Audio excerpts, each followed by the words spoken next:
The Substitution Jutsu is one of the most basic and most recognized jutsu in Naruto, but the main issue is how a lot of people are confused by how it really works.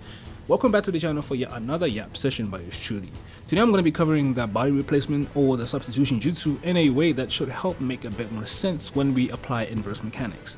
Despite what appears to be, it has some nuance to it. The jutsu is firstly used by Kakashi during the first bell test with Team 7 in Chapter 6. There he uses Naruto's clone as his body's replacement to successfully escape the situation. Sasuke then gives us a mental picture of what might have happened. Simply put, Kakashi moved so quickly that he used one of Naruto's clones as the cushion for an attack. It's then emphasized that he created an optical illusion to make it appear as though the clone was him.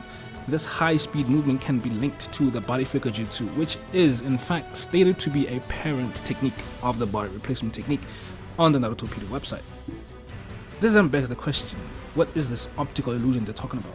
Fans are immediately made to think it's related to genjutsu since it says illusion, but I think it's something completely different. More on this later.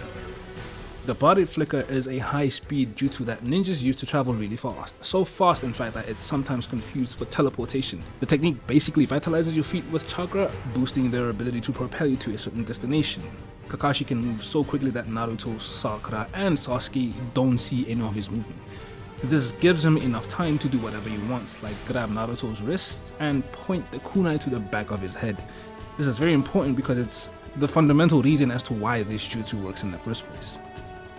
Back to the jutsu, the user can sometimes have a log replace the position, which is a bit trickier than the simpler logic the clone version follows. This log version is used in the same chapter by the same guy to avoid getting struck by projectile weapons. You could say these are two different use cases, but they're essentially the same move, the art of substitution. The log use case is not provided with an explanation, so the only way to derive a working logic is by referencing the first explanation, which I think is enough because it's essentially the same thing. Let's look at a separate use case to make it a bit clearer as to what exactly is going on. In Chapter 9, Kakashi is grabbed by the chains of the two mist ninja and is cut into pieces. A chapter later, he reappears and promptly saves the gang. Using the context that's given a chapter later, Kakashi replaced his body with a log way before the attack happened, so he might have performed the jutsu before he was caught by the chains. His awareness is proven when he states that the mist ninja were hiding in a puddle of water when it hadn't rained for several days, so him getting caught, or the log rather, was all part of his plan. Makes sense, right? Well, if you're like me, I bet you're still wondering why the log looks like Kakashi or why it can exhibit facial expressions and even walk. Normally, a log isn't supposed to be doing all that before being given away as such, especially since the jutsu usually immediately wears off after getting struck by something. So really, what the hell is happening with this jutsu? This is what my little thesis comes in. The Substitution Jutsu uses the body flicker as a parent technique, right? Suggesting that the substitution is not necessarily a standalone jutsu, or even if it's a jutsu to begin with. If we use the Narutopedia as a source, which often uses the data books for reference, we'll realize that a lot of ninjutsu have specific hand signs that must be performed to perfectly execute a jutsu. For the body replacement, it's tiger, boar, ox, dog, and snake.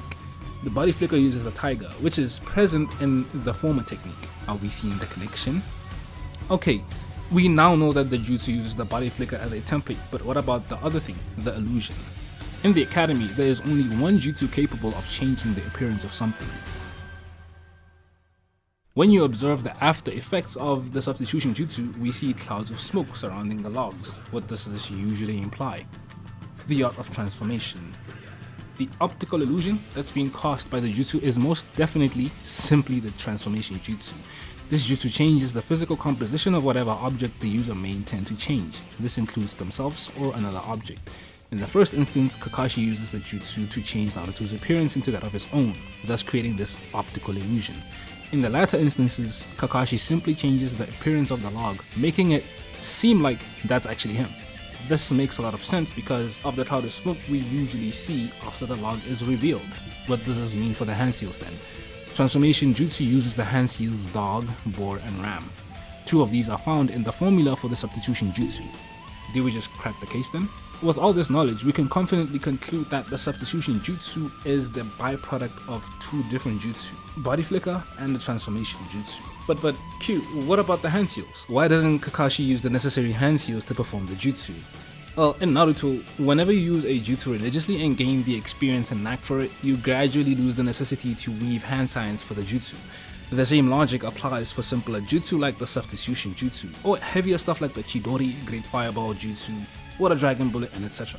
All of these techniques will require different hand signs from differently experienced shinobi. Kakashi, being both a master of chakra control and a naturally gifted talent, he most likely uses the jutsu without the need for hand signs. To rethink the few times it was used in the show, Kakashi in this instance swapped places with the log just after Naruto got caught by the trap. Because he knew that Sasuke might want to pounce on the situation, he quickly left the scene to try and pinpoint his location. By leaving a decoy, he lured out Sasuke's shuriken attack, therefore revealing his position. Against Naruto, we can say he escaped just before he got caught.